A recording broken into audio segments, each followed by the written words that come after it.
À qui revient la faute de la guerre du Liban? Qui est responsable du cafouillage politique et décisionnel de ce conflit de 34 jours?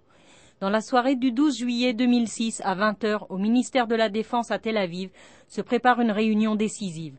Le gouvernement israélien vote à l'unanimité le déclenchement de la guerre contre le Hezbollah au sud Liban. Les trois principaux acteurs du drame qui va bientôt se jouer sont le Premier ministre Ehud Olmert, le ministre de la Défense Amir Peretz et le chef d'état-major Dan Khaloutz.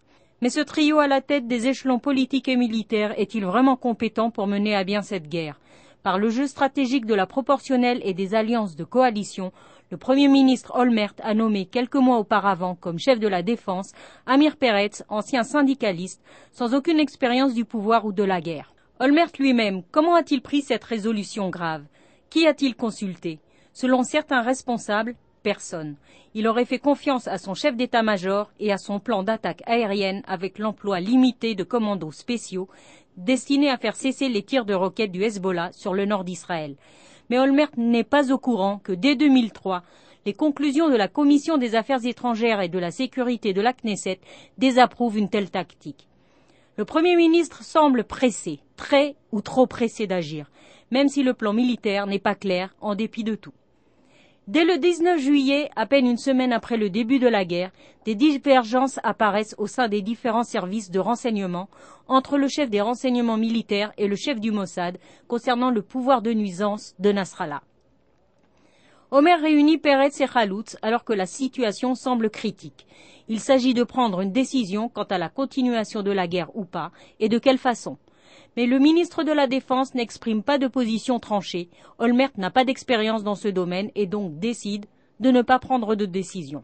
Par contre, de son côté, Khaloutz reste optimiste.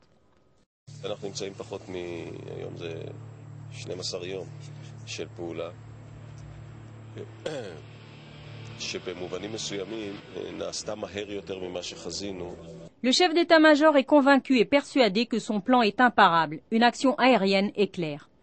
Le 31 juillet, 20 jours après le déclenchement des opérations, nouvelle réunion de cabinet avec cette fois un sentiment d'échec.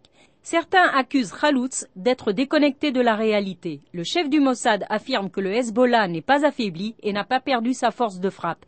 Mais le chef des renseignements militaires pense le contraire. Dans cette cacophonie, Olmert veut arrêter la guerre, mais ne peut pas. De son côté, Khaloutz continue à bafouiller et retarde sans arrêt le lancement d'une opération terrestre de large envergure. Mais Shaoul Mofaz, l'ancien chef d'état-major, est pour le déclenchement d'une action terrestre au-delà des lignes ennemies et ne se gêne pas pour le dire. Sa proposition remporte le soutien de nombreux ministres, dont Shimon Peres, le vice-premier ministre. Cependant, deux d'entre eux, et pas des moindres, sont contre. Il s'agit de Khaloutz et de Peretz. Le 9 août, 29 jours après le début des combats, le cabinet autorise enfin les troupes d'infanterie de Tsahal à se déployer sur le Litani, au sud Liban. Le chef d'état-major s'est finalement laissé convaincre par ses généraux et décide de permettre une action a priori qu'il ne voulait pas. Olmert autorise l'opération terrestre à laquelle il ne croit pas. Pour lui, il s'agit d'une manœuvre politique pour parvenir à un cessez-le-feu rapidement. Peretz, quant à lui, hésite. Les 48 dernières heures de combat qui ont coûté à elles seules la vie de 30 soldats et civils israéliens ressemblent à une drôle de guerre.